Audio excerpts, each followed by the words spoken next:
আগে খাঁটি বেটা ছেলে, পরীক্ষা প্রার্থনীয়, বিফলে মূল্য ফেরত। বলি এই এলে কি করে গেটে তোমাকে কেউ আটকালো না? এই দেখো, বলি এটা কি মহাকরণের গেট নাকি যে মুখ্যমন্ত্রীর সাথে দেখা করব বলে 14 জন 14 জায়গায় আটকাবে, তারপর মেটাল ডিটেক্টর দিয়ে পরীক্ষা করবে? এ তো বলি আপনার বাড়ি, আমাদের জন্য অবারিত দ্বার। কিন্তু সে না হয় বুঝলাম, কে কে তুমি?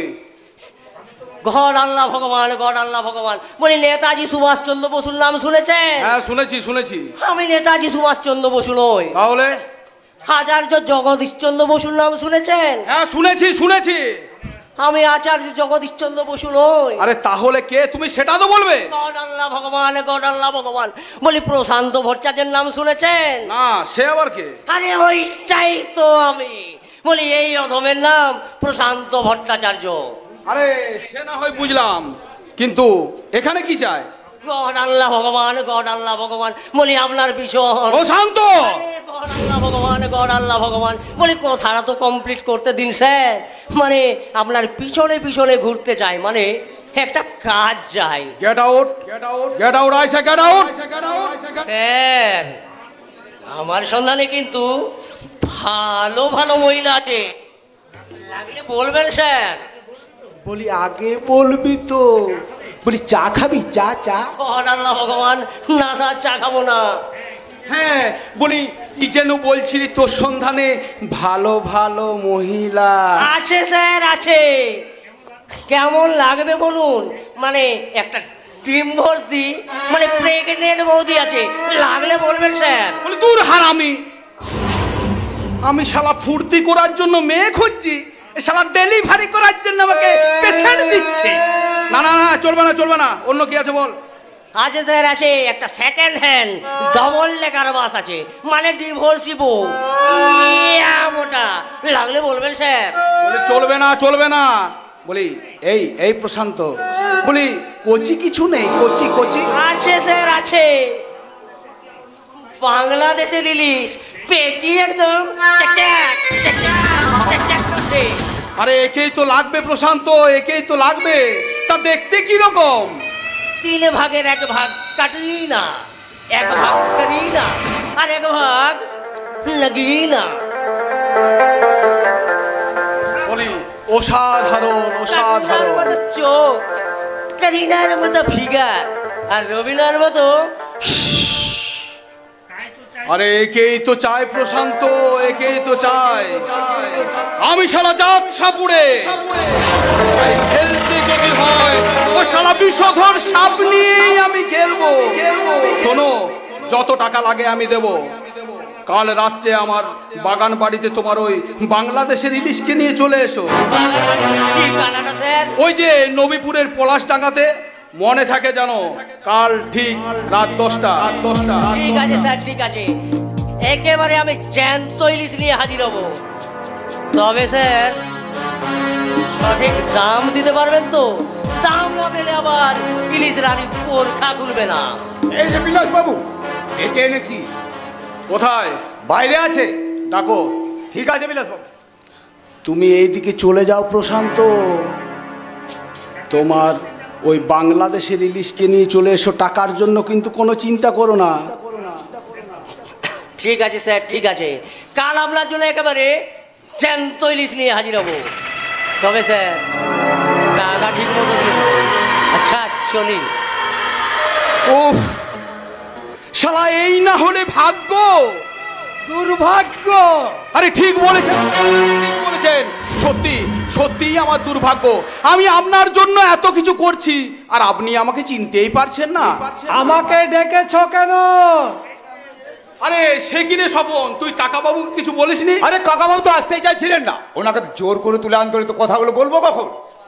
কাকাবাবু বলি আমার উপর রেগে আছেন কেন? ওর শুনেছেন তো, ওই ফুলকিকে আমি প্রকাশ্য দিবালোকে হাট খোলার অগণিত মানুষের সামনে ধর্ষণ করেছি। তুমি কি এই কথাটা বলার জন্য আমাকে এখানে ডেকেছো? এত দৌড় যাচ্ছেন কেন? বিলাস বাবুর পুরো কথাটাকে শুনুন। এই ভগবান আর বিলাস বাবু যা করেন সবারই মঙ্গলের জন্যই করেন। তো বিশ্বাস করুন কাকাবাবু, বিশ্বাস করুন। আমি নিজের জন্য ফুলকির ইজ্জত নিয়ে খেলিনি, খেলেছি আপনার জন্য। হ্যাঁ কাকা বাবু, আপনার জন্য, আপনার জন্য। ওই 3 মাস পর পঞ্চায়েত নির্বাচনে আপনি ভোটে দাঁড়াচ্ছেন। এবার সিদ্ধার্থর সঙ্গে ফুলকির বিয়েটা সেরে ফেলুন। তাতে একটা ধর্ষিতা মেয়েকে বৌমা হিসেবে মেনে নিচ্ছেন বলে পাবলিকের কাছে আপনার ইমেজটা তৈরি হয়ে যাবে। তারপর ওই ধর্ষিতা বৌমাকে পাশে বসিয়ে জিপে করে ঘুরুন, স্টেজে বক্তৃতা দিন। দেখবেন বিপক্ষের প্রার্থী আপনার কাছে দাঁড়াতেই পারছে না, সব ভোট আপনার। একটা ফুলের মতো মেয়ের ভবিষ্যৎ অন্ধকার করে দিয়ে তুমি আমার ভবিষ্যতে আলো জ্বালাতে চাইছো রাজকেট? চাইছি কাকা বাবু, চাইছি। কারণ আপনার চেয়ার হবে, ক্ষমতা হবে, টাকা হবে, বাড়ি গাড়ি সব হবে। এখন আপনার ছেলে একটা সামান্য সাংবাদিক, 2 দিন পরে খবরের কাগজের মালিক হবে। আপনার মা মানে মাসিমা অসুস্থ হলে বড় নার্সিংহোমে ভর্তি করতে পারবেন, মারা গেলে দুর্গাপূজার মতো ঘটা করে শ্রাদ্ধ করতে পারবেন। এক কথায় রোজগার কার? আপনার। আর খরচ কার? না আমার। বলে আপনি খরচ করবেন? করবো রে সবু, করবো। এই বিলাস বর্মন কাউকে কথা দিলে না, কথার খেলাপ কিন্তু করে না, বুঝলি? ভোটারদের উপহার, কেডারদের হাত খরচ, জিপ, ফুল, জিপের তেল সব শালা আমি দেব। আর হেলিকপ্টার? না, হেলিকপ্টার ব্যবহার করা ঠিক হবে না, বুঝলি? বিলাস, তুমি শুধু সময় নষ্ট করছো। না কাকা বাবু, টাকা সময় আমি কিচ্ছু নষ্ট করছি না। তবে বুঝলেন, এই ভোটের প্রচারে ফিল্ম স্টারদের আনাগোনা একটা ফ্যাশন হয়ে দাঁড়িয়েছে। আমিও আনবো, দেব থেকে জিৎ, শ্রাবন্তী থেকে শুভশ্রী। আরে প্রয়োজন হলে বোম্বে থেকে হিন্দি ফিল্মের তারকাদেরও নিয়ে আসবো। আরে টাকা আমি দেবো। আর মিছিল? করবো, মিছিলও করবো। তবে বুঝলি, ওই ইদানিং কালে মিছিলে বেশ একটা ডেড বডি ছাড়া বেশ জমছে না, বুঝলি? এক কাজ কর, তুই গ্রামে ঘুরে দেখ, ওই বয়স হয়ে গেছে এমন একটা চাষিকে তুই আমার কাছে ধরে আমি শালা ওকেই মেরে দেব। তারপর কাকা বাবু আপনি বলবেন ওই চাষিটা আপনার দলের লোক ছিল, বিরোধীরা মেরে দিয়েছে। তারপর দেখুন ওই যতক্ষণ না ডেড বডি থেকে পচা গন্ধ বেরোচ্ছে ততক্ষণ শালা মিছিল থেকে কেউ উঠে বাড়ি যেতে পারবে না। আমি ভোটে দাঁড়াবো না বিলাস। কাকা বাবু, যদি দাঁড়াতেই হয় তাহলে আমি তোমার বিরুদ্ধে ওই আদালতের কাঠ গড়াতে দাঁড়াবো। কাকা এমন কথা বলো না কাকা, এমন কথা বলো না। আমি যা বলছি তুমি শালা তাই শুনবে কাকা। তোমার কথা ফুলকি শোনে, তুমি ফুলকিকে নিয়ে কলকাতায় চলে যাও আর ওখানেই থাকো। আমার বিরুদ্ধে ফোনা তুলেছে ফুলকি, ওকে বোঝাও, তা না হলে শালা আমি তোমাকে। আসল রূপটা বেরিয়ে এসেছে। বাহ বাহ, চমৎকার! কান খুলে শুনে রাখ হারামজাদা। ওই ফুলকির পাশে দাঁড়িয়ে আমি তোর হাতে যদি হাত কড়া না পরাতে পারছি ততক্ষণ আমার শান্তি নেই। কিন্তু আমি যে ফুলকির মনোবলটাই শালা ভেঙে দেবো কাকা বাবু। বলে কি করে? কাকা বাবু দয়া করে আমার কথাটা একটু মন দিয়ে শুনুন। আমি চলি। আরে দাঁড়ান বলি, কমসে কম একটা প্রণাম তো করতে দিন।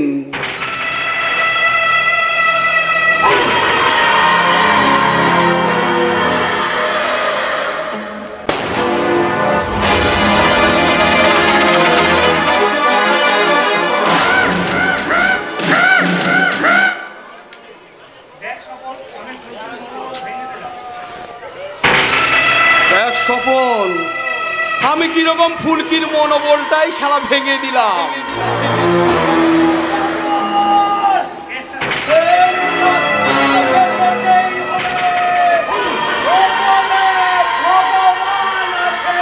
কেউ নেই কাকা, কেউ নেই।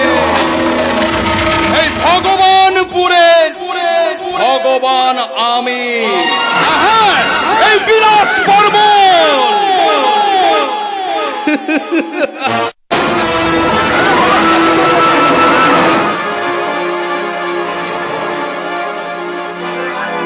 এবার লাস্টটা কি করবে বিলাস বাবু? আরে রূপম, তুই যেন আমার সঙ্গে থেকে থেকে কি রকম যেন হয়ে গেছিস। কোথায় কোথায় ছুটে এসে আমাকে একটু ঝাঁকিয়ে বলবি, বিলাস বাবু এই আপনি কি করলেন, ভালো মানুষটাকে মেরে ফেললেন।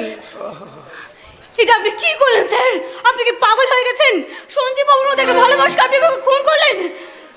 রাগ যে তোমার মিষ্টি, রাগ যে তোমার মিষ্টি আরো অনুরাগের চেয়ে সাত করে তাই তোমায় রাগাইলো গো সোনার মেয়ে।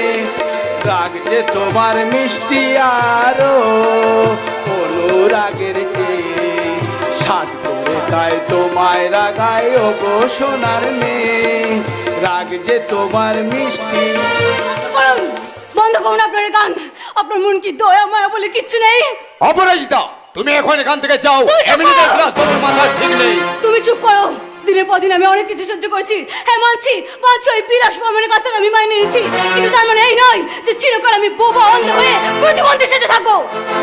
এসব এসব তুমি কি বলছো অপু? মন থেকে যে আমি তোমায় ভীষণ ভালোবাসি।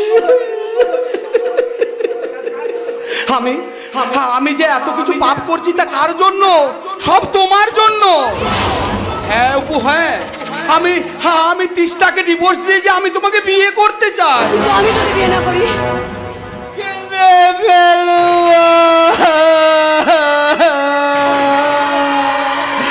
আমি কেঁদে ফেলবো অপু।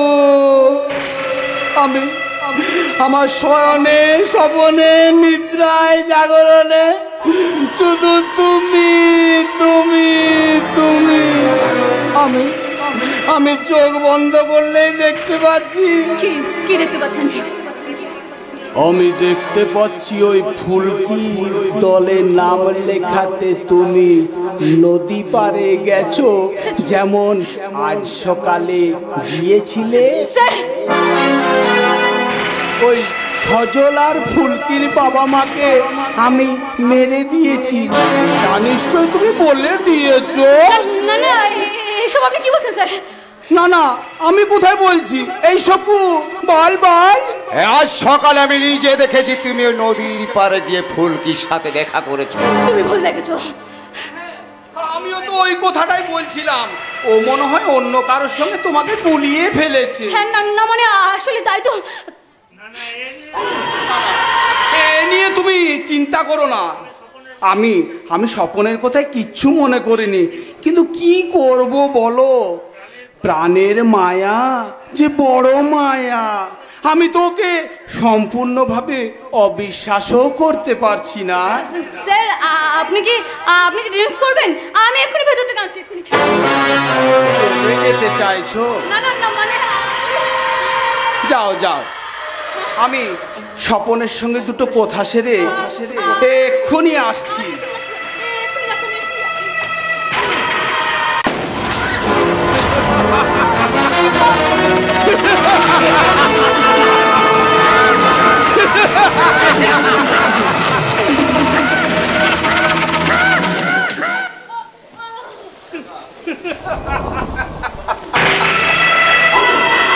যেখানে থাকো সুখে থাকো, এই আমি শুধু চাই। এই শুভ রাতে এই কামনায় আমি গুলি যে চালা।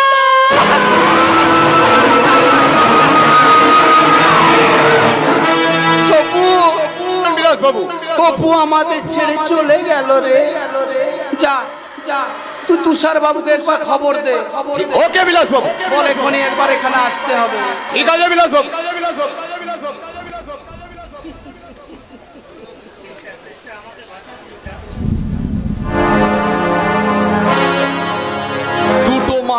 মার্ডার মানে দুটো চার চার চার। এবার শালা আমাকে 6 মারতে হবে, 6 6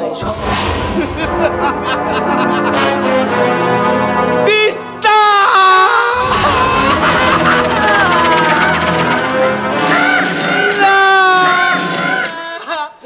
আমাকে বাঁচাও দিদা, আমাকে বাঁচাও, আমি তোমার দুটো পায়ে পড়ছি দিদা।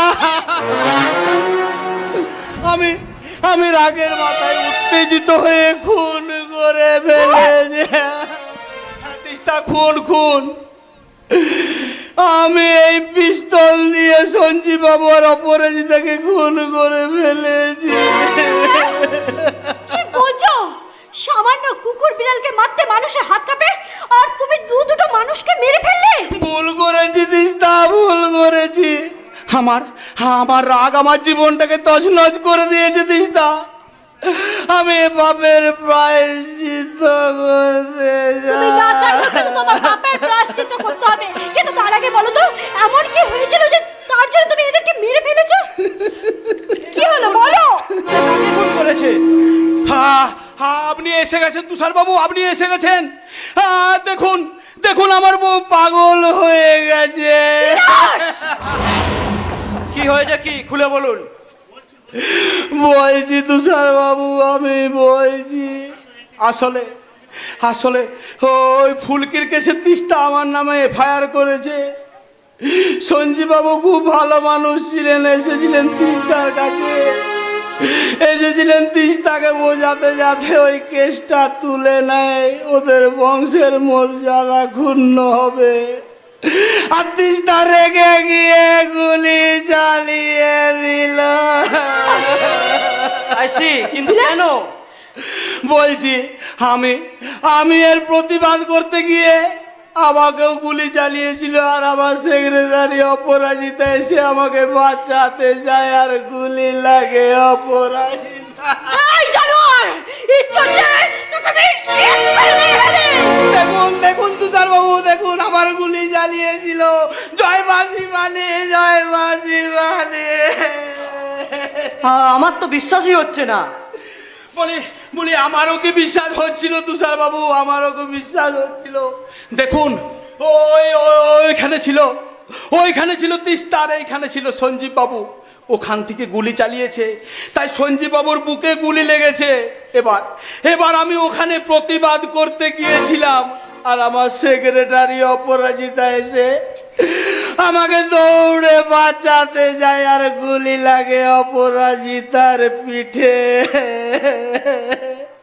আমি বুঝতে পারছি তুষার বাবু, ওই সেক্রেটারি হলো আমাকে কতখানি ভালোবাসতো। You are under arrest Teesta Devi. আপনি বিশ্বাস করুন, এই সব নাটক, সব সাজানো নাটক। পিস্তলটা আপনিই ধরেছিলেন এবং আমার সামনে আপনি পিস্তলও চালালেন বিলাসবাবুকে মারার জন্য। এরপরেও বলবেন আপনাকে বিশ্বাস খুন দুটো আপনি করেননি? হ্যাঁ, আমি বলবো আমি খুন করিনি। সব এই জানোয়ারটা সাজানো নাটক। আপনার যা বলার আদালতে বলবেন। চলুন। বিলাস বর্মন, একটা কথা মাথায় রাখবে, তেল শেষ হয়ে গেলে প্রদীপ কিন্তু থপ করে মাথা চাড়া দিয়ে নিভে যায়, তেমনি তোমার জীবনেও তেল শেষ হয়ে এসেছে। তাই যতটুকুনি সলতে বেঁচে আছে সেটা খুব শিগগিরই শেষ হয়ে যাবে। চলুন অফিসার। আমাকে ভুলে গেল, আমি তোমাকে কোনোদিন ভুলতে পারবো না। সপ্তাহে অন্তত জেলে গিয়ে তোমার সঙ্গে একবার করে দেখা করে আসবো। আর এত বড় ইলিশ মাছ নিয়ে যাবো। যা দাঁড়িয়ে আছে। চলুন। শয়তান, চলুন।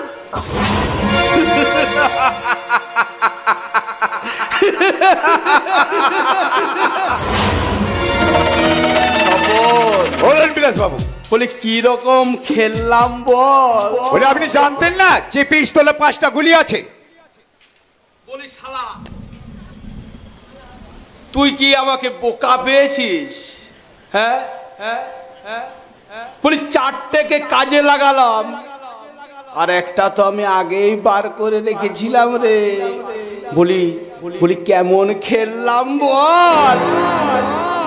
বিলাস বাবু, একটা কথা বলবো, আমি অনেক বড় বড় শুয়োরের বাচ্চা দেখেছি, কিন্তু আপনার মতো এই ইম্পর্টেন্ট শুয়োরের বাচ্চা দেখিনি। একটু পায়ে ধুলো দিবেন গুরু? আরে সারা মাদুলি করে পরবো। আরে পায়ের ধুলো, আর সে তো দিতে আমি সব সময় রাজি রে, সব সময়তেই রাজি।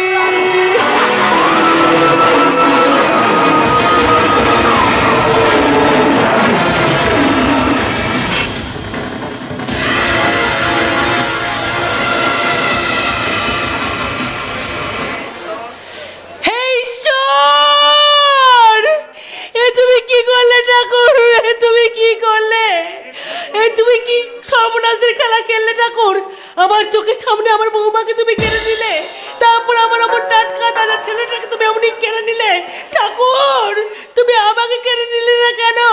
আমার জন্য তুমি জমদূত পাঠাতে, আমি হাসতে হাসতে তোমার কাছে চলে যেতাম। ঠাকুমা তুমি একটু শান্ত হও, ঠাকুমা তুমি একটু শান্ত হও। কি করে শান্ত হবো রে? কি করে শান্ত হবো বল? চোখের জল যে আমার চোখেই শুকিয়ে গেছে রে, চোখেই শুকিয়ে গেছে। আমার আঁচল যে চিরদিনের মতো খালি হয়ে গেল।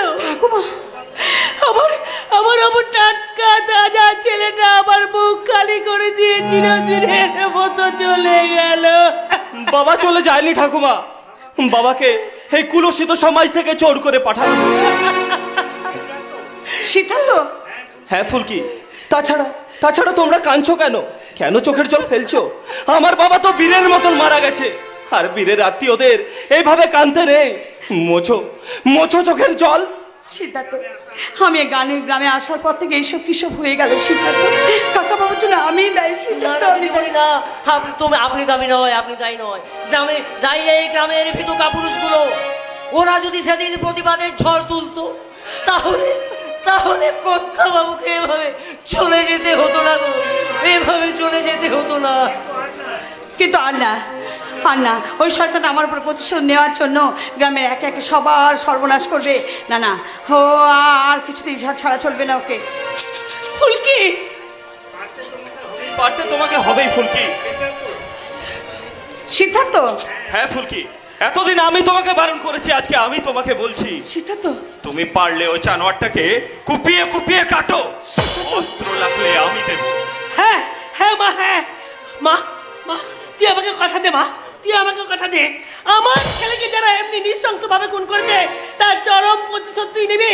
আমার ছেলের রক্তের সব হিসাব তুই করবি। কথা দে, কথা দে। ঠাকুমা, ঠাকুমা, ঠাকুমা, তোমরা আমার স্বামীকে মেরে ফেলার প্ল্যান করছো? বৌদি, তাই তো তোমাদের দিন বদলের পতাকার ন্যায় মিছিলের পতাকা নিয়ে আমি যে সবার সামনে এসে দাঁড়াবো। বৌদি, কিন্তু বৌদি, আমি যে শুনলাম তোমাকে ওই ঘুষখোর পুলিশ অফিসার তুষারবাবু নাকি তোমাকে মিথ্যে অপবাদ দিয়ে থানায় ধরে নিয়ে গেছিল। হ্যাঁ নিয়ে গিয়েছিলাম, আর নিয়ে গিয়েছিলাম ফেরত নিয়ে আসার জন্য। তুষারবাবু, তোমার এক ছেলে তোমার কাছ থেকে চলে গেছে মা, কিন্তু কিন্তু এই খারাপ ছেলেটা আজ ভালো হয়ে তোমার কাছে ফিরে এসেছে। তুমি? হ্যাঁ আমি যা তোমরা জানো না, ছোটবেলা থেকে কেউ কোনোদিন আমার গায়ে হাত তুলেনি। আমি যা করেছি তা সবাই মেনে নিয়েছে, আমার অন্যায়কে সবাই সাপোর্ট করেছে। পাপ পুণ্যের পার্থক্যটা কেউ কেউ কোনোদিন বোঝায়নি, কেউ সামনে দাঁড়িয়ে শাসনের অধিকার নিয়ে বলেনি তুষার যা করছিস তা তুই ভুল করছিস। কিন্তু বড়দের অধিকার বোধ থেকে তুমি সেদিন আমার গালে একটা চড় মেরেছিলে। মাগো, যেদিন প্রথম এই পোশাকটা পরেছিলাম, চড়টা যদি সেই দিন মারতে, তাহলে তোমাদের এই তুষার পাল ঘুষখোর পুলিশ অফিসার হয়ে যেখানে সেখানে হাত পাতত না। সেদিন যাবার সময় বলেছিলাম না, আমার সময় হলে আমি ঠিকই বলবো। আজ আমার সেই সময়টা এসেছে। ওই স্কাউন্ডেলটার কাছ থেকে যদি বৌদিকে অ্যারেস্ট করার নাটকটা না করতাম, তাহলে যে কোনোভাবে হয়তো বৌদিকে মেরে ফেলতো, হয়তো আমাকেও ছাড়তো না। তাই তো গ্রেপ্তার করার নাটক করে থানায় নিয়ে গিয়েছিলাম ঠিকই, তবে কাগজে কলমে কোনো কেস আমি সাজাইনি। খুব ভালো করেছে। এক গলা গঙ্গা জলে দাঁড়িয়েও কেউ যদি বলে যে বৌদি খুন করেছে, তা আমি অন্তত বিশ্বাস করতাম না। এত বছর পুলিশের চাকরি করছি, কে খুনটা করতে পারে আর কে পারে না এটা বোঝার মতো ক্ষমতা আমার আছে। তাই তো ওই যতুজ্ঞে আগুন লাগাবার পূর্বে ওই যতুজ্ঞে থেকে নিয়ে এলাম এই লক্ষ্মী প্রতিমাকে এই মন্দিরে প্রতিষ্ঠা করার জন্য। সেই ভুল বুঝলেন, কিন্তু বড্ড দেরি করে বুঝলেন। আর এই বড্ড দেরি করার জন্য না মাসুলটা আপনি দিচ্ছেন না, দিতে হচ্ছে আমাদেরকে। জানি জানি জানি, আর এও জানি আমি ক্ষমা চাওয়ার যোগ্য নই। আমি ক্ষমা চাইতেও পারি না। তাই তাই যা শাস্তি দেবে তাই মাথা পেতে নেবো। বলো বলো আমায় কি করতে হবে? ফিরিয়ে দিতে হবে আমার ছেলেকে। ঠাকুমা! বল পারবি? ঠাকুমা! ফিরিয়ে দিতে পারবি আমার নাতির স্বপ্নকে? ঠাকুমা! ফিরিয়ে দিতে পারবি ফুলকির সম্মানকে? বল পারবি? ঠাকুমা! হ্যাঁ আমি বলছি, তা তুই কোনোদিনও পারবি না। তা ফিরিয়ে দেওয়ার ক্ষমতা তোর নেই। তাই তো আজ ঠাকুর ঘরে ঈশ্বরকে পূজা দিতে গিয়ে আমি ডেকে ডেকে বলবো, ওগো ঈশ্বর, কেন তুমি এমনি করে আমার মুখ খালি করে দিলে ঠাকুর? তুমি যদি এমনি করে আমাদের ওপর অত্যাচার করতে শুরু করো, তাহলে এই মর্ত থেকে একদিন না একদিন তোমার পূজা ঠিক উঠে যাবেই যাবে। তুমি তো আমাদের কান্না, অভাব, শোক ছাড়া আর কিছুই দিতে পারোনি। আমরা যত কাঁদি তুমি তত হাসো ঠাকুর, তুমি তত হাসো। তাই তো 100 কাতুরা পুত্রহারা জননী আজ তোমাকে অভিশাপ দিচ্ছি। ঈশ্বর, আমাদের মতো তোমার হাসিও একদিন শুকিয়ে যাবে, শুকিয়ে যাবে, শুকিয়ে যাবে। প্রশান্ত তুই ঠাকুমার সাথে সাথে থাক। ঠাকুমা কাকা বাবুর সাথে ঠাকুমা কিছু করে বসবে। গড আল্লাহ ভগবান, তুমি কোনো চিন্তা করো না দিদিমণি। ঠাকুমার কিচ্ছু হবে না। আমি সঙ্গে যাচ্ছি। তবে হ্যাঁ, একটা কথা খেয়াল রাখো দিদিমণি, হয়তো ছোট মুখে বড় মুখে ছোট কথা হয়ে যাবে। তবুও বলছি, ওই বুড়ি মানুষটার চোখের জলে ওই বিলাস বর্মনের চলার পথ পেছল হয়ে যাবে। আর ওই পেছল পথে একবার পড়ে হলকে যাবে, আর উঠে দাঁড়াতে পারবে না। হারামিটার মাজা ভেঙে একেবারে গোজা হয়ে যাবে, গোজা।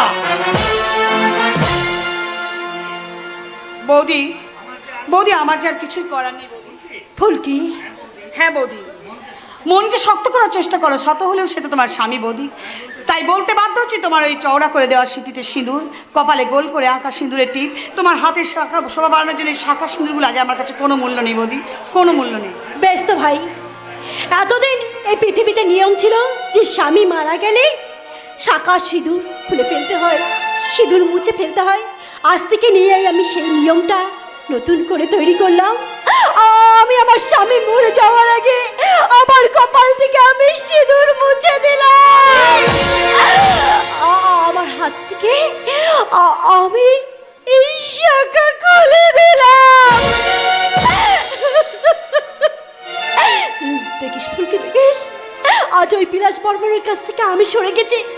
একদিন ও যখন মারা যাবে, তখন ওকে শ্মশানে নিয়ে যাওয়ার জন্য একটা মানুষ পাবে না, ওকে পোড়ানোর জন্য কেউ যাবে না। ওই বাগানে ফেলে দিলাম, শিয়াল শগুনে ওর মাংসটা চবে না। বৌদি, আমি এবার চলি বৌদি। কোথায় চললে? ওই বিলাস বর্মনের কাছ থেকে শেষ নিঃশ্বাসটা ছিনিয়ে আনতে চললাম।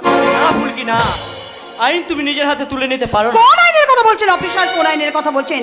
যেদিন ওই জানোয়ারটা আমাকে নৃশংস করে ধ্বংস করেছিল, তখন কোথায় ছিল আপনাদের আইন? তখন আপনাদের আইন আধ্যাত্মিক গান গাইছিল। যখন ওই নিরীহ অধিকারী কাকাকে খুন করেছিল, তখন আপনাদের আইন হাসপাতালে বিশ্রাম নিচ্ছিল। যখন অপরাজিতার কাকা বাবুকে খুন করেছিল, তখন আপনাদের আইন প্রমাণ খুঁজতে ব্যস্ত ছিল। অফিসার, আপনাদের আইনকে যদি ছোটবেলায় কেউ পোলিও খাওয়াতো, তাহলে বড় হয়ে আপনাদের আইন এরকম পঙ্গু হয়ে যেত না। অফিসার, আপনাদের আইন যদি সত্যি সুস্থ থাকতো, তাহলে না শোনা যেত ওই নন্দীগ্রামের না হতো নন্দীগ্রামের গণহত্যা, না শোনা যেত নেতায় হাহাকার, দিদি প্রিয়াঙ্কা দাসকে বাঁচাতে গিয়ে ওই রাজীব দাসকে হত্যা হতে হতো না। অফিসার, তাছাড়া কি বা করার ক্ষমতা আছে আপনার?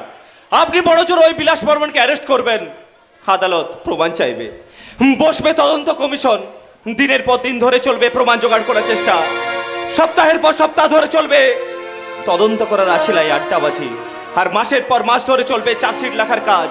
কিন্তু তারপর শুরু হয়ে যাবে সেই জজ সাহেবের এজলাসে বিচার। আর কালো কোট গায়ে পরা লয়াররা চালাবে সওয়াল জবাব, আর আমার মতন এই সাংবাদিকরা সেই সওয়াল জবাবকে রসালো খবর বানিয়ে খবর ছাপাবে।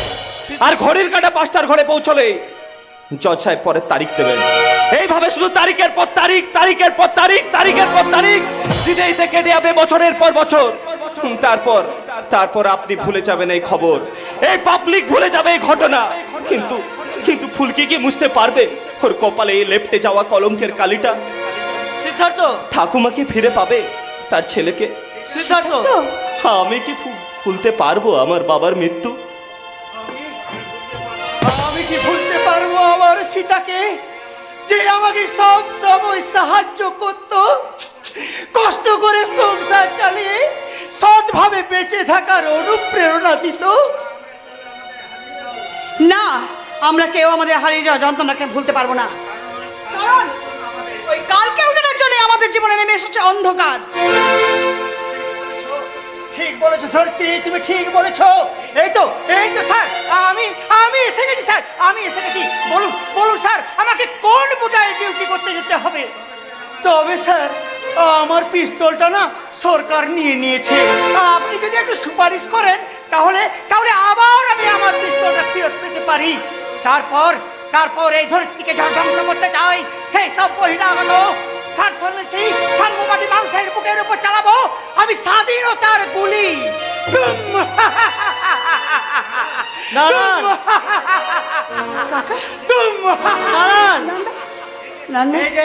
এই যে সাংবাদিক, তুই এবার খবরের কাগজে লিখবে। ওরে ঘুমিয়ে থাকা মানুষের দল, ছাড় দীর্ঘশ্বাস। আর কতদিন থাকবি ঘুমিয়ে? কেটে গেছে 12 মাস। আর কতদিন সহ্য করবি ওদের অত্যাচার? আর কতদিন মুখটা বুঝে মানবি ওদের ভ্রষ্টাচার? তোমার লেখা পৌঁছে দাও জনগণের কাছে। আর জনগণ, তুমি বলে ওঠো, তোমার খবর পেয়েছি রানা, পেয়েছি মনে বল, তাই তো বলি লড়বো বলে এই বিদ্রোহীদের দল। জনগণের সুরক্ষার জন্য হে প্রশাসন, তুমি তৈরি আছো তো? স্যালুট মারছি তোমাদের, আমি স্যালুট মারছি ভাই। স্বাধীন এবার আমিও হব, বলার কিছুই না। কি গো ধরিত্রী মা, আজ সাংবাদিক তোমার পাশে, জনগণ তোমার পাশে, প্রশাসন তোমার পাশে। থাকবে না তুমি রণক্ষেত্রের পোশাকে, দেবে না সৈন্যদের আদেশ, চালাবে না তলোয়ার। পায়ের চাপে কাঁপবে মাটি, কুচকে উঠবে ভরু, স্বাধীনতার সত্তা পেতে মুক্তিযুদ্ধ শুরু। মুক্তিযুদ্ধ শুরু।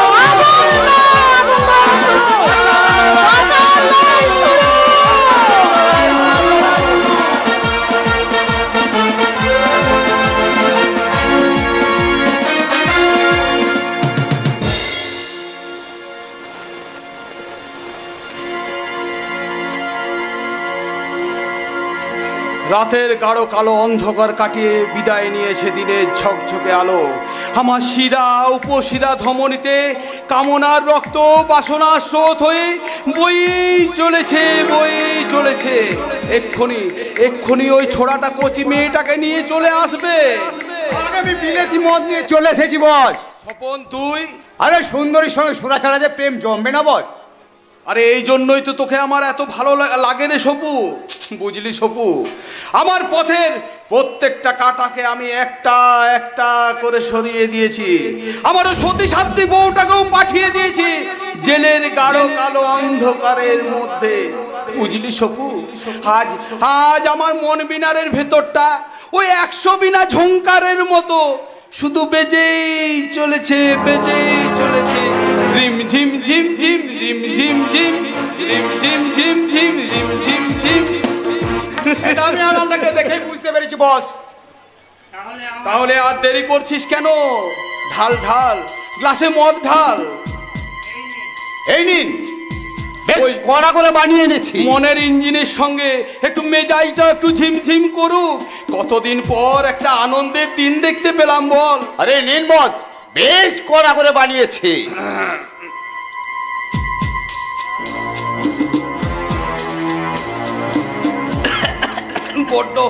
বড্ড কোড়া করে দিয়েছিস রে সপু। বলি বুঝলি সপু, এখনো এখনো ওই ছোড়াটা কেন এলো না বলতো? আমি এসে গেছি। সে তো দেখতে পাচ্ছি। তা তা তুমি একা কেন ভাই? বলি তোমার তো সঙ্গে করে ভোরা ভাদরের ইলিশ আনার কথা ছিল। আমি কথার খেলাপ করি না। তার মানে? তার মানে আগে তো উপন্যাসটা পড়ুন, তারপর বইয়ের পাতার ভিতরে উপন্যাসটা পড়বেন। আরে ভাই হেয়ালি না করে ঝেড়ে কাশো না। তবে ঝেড়েই কাশছি। এই তো সেদিন আপনাকে আমি বড় মুখ করে বললাম ক্যাটরিনা নাগিনার মতো বেশ ককটেল মালটাকে মানে মেয়েটাকে আপনার কাছে এখানে আসতে বলি। আর আপনার নাম শুনেই তো এখানে আসতেই চায় না। সেই মেয়েটা একেবারে বেঁকে বসে। আরে বেঁকে বসে মানে? বলে বলে কিনা আপনি খুব ডেঞ্জারাস, মেয়েদের উপর অত্যাচার করেন, এমনকি খুনও করে দেন। আরে ভাই আমি ওকে খুন করতে যাব কেন? আমি তো খুন করি যারা আমার শত্রু হয়। আরে হারামজাদি ভারী সতীপনা দেখাচ্ছে। বলে ভদ্রভাবে কথা বলো ভাই। গৃহস্থ বাড়ির মেয়ে ভয় তো একটু পাবেই। ঠিক বলেছো ভাই, ঠিক বলেছো। বলি সপু, তুই আমার সঙ্গে এতদিন কাজ করছিস, বলি বলি বলি বলি কার সঙ্গে কিভাবে কথা বলতে হয় সেটাও শিখলি না? সেটাও শিখলি না? আরে বাবা বলছে তো গৃহস্থ বাড়ির মেয়ে, ভদ্র বাড়ির মেয়ে, বলি ভয় তো একটু পাবেই ভাই।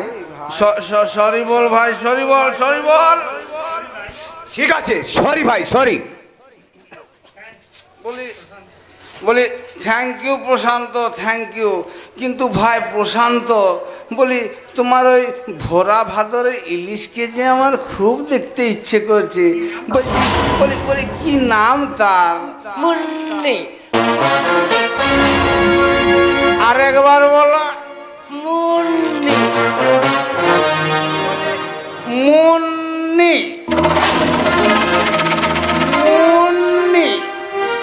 মুন মানে চাঁদ, তার সঙ্গে নয়ে দীর্ঘি মানে চাঁদনি। আশায় আশায় বসে আছে ওরে আমার মন, কখন মাখবো চাঁদনি মন। বলি ভাই প্রশান্ত, তোমার ওই চাঁদনির আগে জ্যোৎস্নাকে যে আমি গায়ে মাখতে চাই, বলি ডাকো। নিশ্চয়ই মাখবেন, বলি নিশ্চয়ই মাখবেন। আমি হলফ করে বলতে পারি মুন্নি একেবারে তৈরি হয়ে গেছে, এখনই আসবে আর সেই বলবে मुन्नी बदनाम हुई डार्लिंग तेरे लिए, मुन्नी बदनाम हुई डार्लिंग तेरे लिए, मुन्नी की चाल नवाबी गाल गुलाबी नैन शराबी रे, मैं झंडू बाम हुई डार्लिंग तेरे लिए, मुन्नी बदनाम हुई डार्लिंग तेरे लिए, मुन्नी की चाल नवाबी गाल गुलाबी नैन शराबी रे, मैं झंडू बाम हुई डार्लिंग तेरे लिए, मैं झंडू बाम हुई डार्लिंग तेरे लिए। কি ভুল কি তুমি?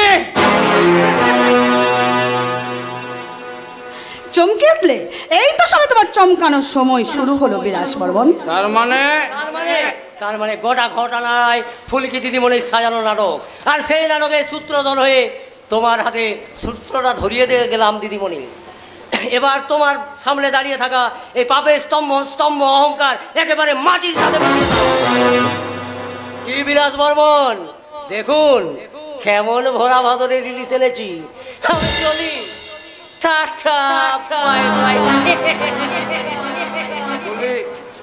বাঘ শিকার করতে এসে সোজা বাঘের খাঁচায় ঢুকে পড়লি।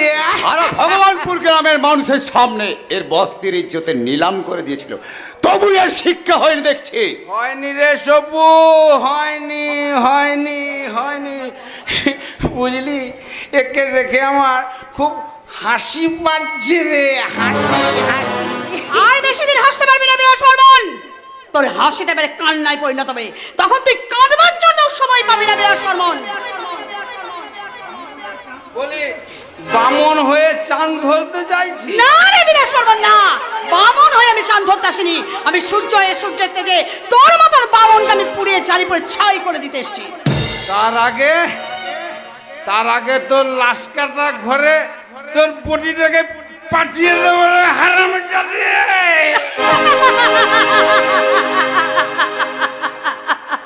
বিলাস বর্মন ওই যে কথাই বলে না, সময় খারাপ হলে চামচিকিতেও লাথি মারে। ঠিক এখন তোর সেই অবস্থা। রিভলভার চালালি অথচ গুলিই বেরোলো না। বলি কি আমার গুলিকে বার করলো? আমি স্বপন? হ্যাঁ আমি। কিন্তু কিছু মনে করবেন না বস, আপনার সাথে টাকার লোভে হাতে হাত মিলে কাজ করলেও আপনাকে চিনতে আমার বাকি নেই। যে নিজের স্বার্থ সিদ্ধির জন্য বিয়ে করা বউকে ফাঁসি দিতে পারে, সে যখন তখন আমার মতো কর্মচারীকেও ফাঁসিয়ে দিতে পারে। স্বপন তুই? হ্যাঁ আমি আমার নিজের পাপের প্রায়শ্চিত্ত করার জন্য আজ থেকে ওই ফুলকি দিদিমণির দলে নাম লেখালাম। চলি গো ফুলকি দিদিমণি, থানায় যাচ্ছি স্যালেন্ডার করতে। পারলে তুমি আমায় ক্ষমা করে দিও। এবার ও শালা নারী লোভী জানোয়ার,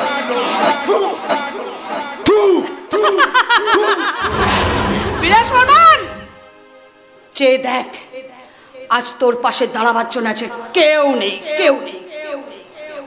ফুলকি বলি শালা পিস্তলে গুলি নেই তো কি হয়েছে? বলি শালা আমার গায়ে তো আর শক্তি কমে যায়নি। শালা হাতে শক্তি কমে যায়নি। এই হাত দিয়ে তোকে আমি গলা টিপে মেরে ফেলবো রে হারামজাদী।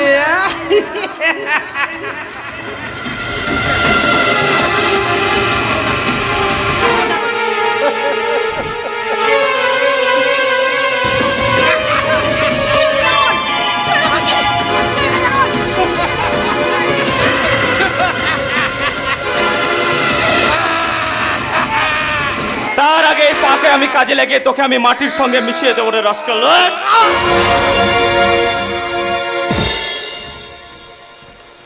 বল বল কেন তুই আমার বাবাকে আমার জীবন থেকে কেড়ে নিলি?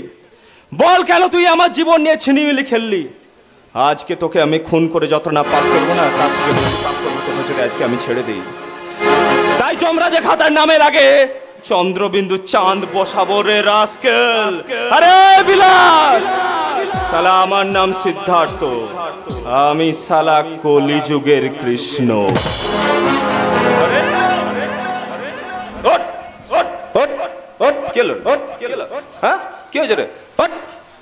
বল বল আমার বাবাকে কেন কেড়ে নিলি? ফিরিয়ে দে আমার হারিয়ে যাওয়া।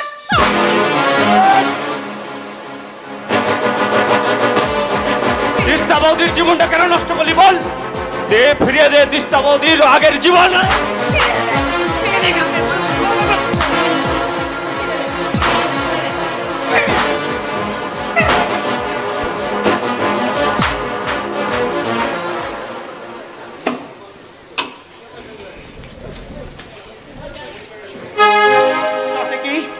তাতে কি আমি আমার সীতাকে ফেরত পাবো? তাতে কি আমি আবার খাসি পোশাকটা পরে বলতে পারবো সত্য মেয়ে বোঝাতে? বলো না তোমরা, বলো না, আমি কি আবার বলতে পারবো? তোমরা বলো না।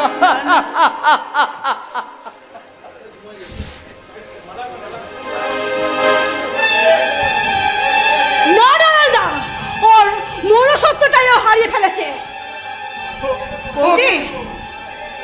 ও কেন কাঁদবে? ও কেন কাঁদবে?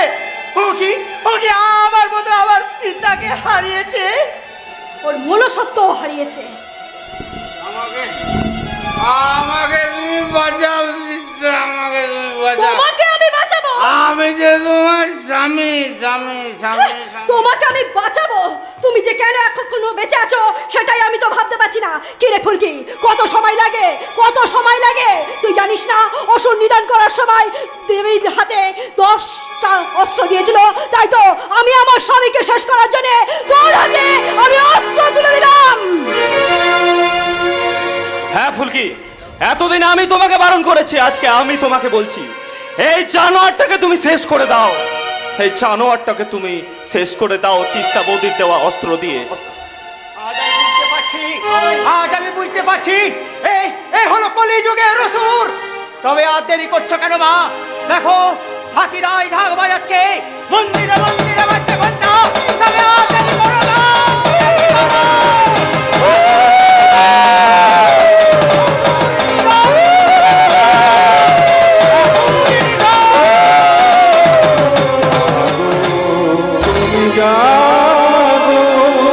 জাগো দুর্গা জাগো কত প্রহর ধরিণী, অভয় শক্তি বল প্রদায়ের রূপে জাগো জাগো তুমি জাগো।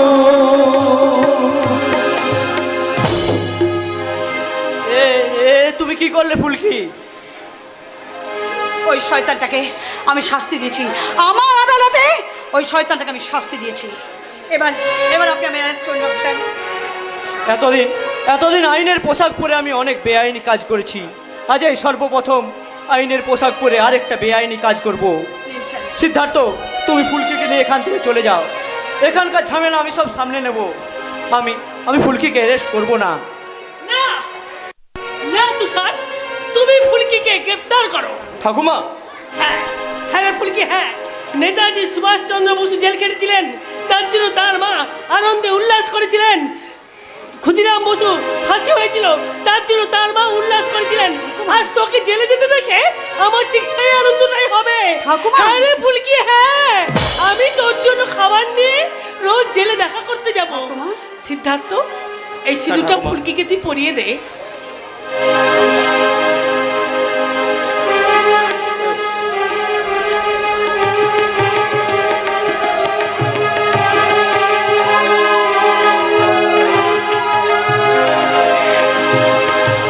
সিদ্ধার্থ, এই মালাটা তুই ফুলকির গলায় পরিয়ে দে।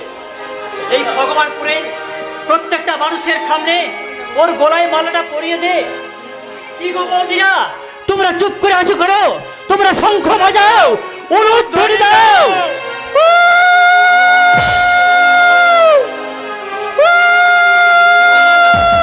ইউ আর আন্ডার অ্যারেস্ট ফুলকি দেবী। তুষার বাবু, বাইরে গাড়ি দাঁড়িয়ে আছে, আপনি গাড়িতে গিয়ে বসুন। চেষ্টা করব আপনার শাস্তি যাতে কম হয়। এবার আমি চলি। না ফুলকি, না দেখো না পিছু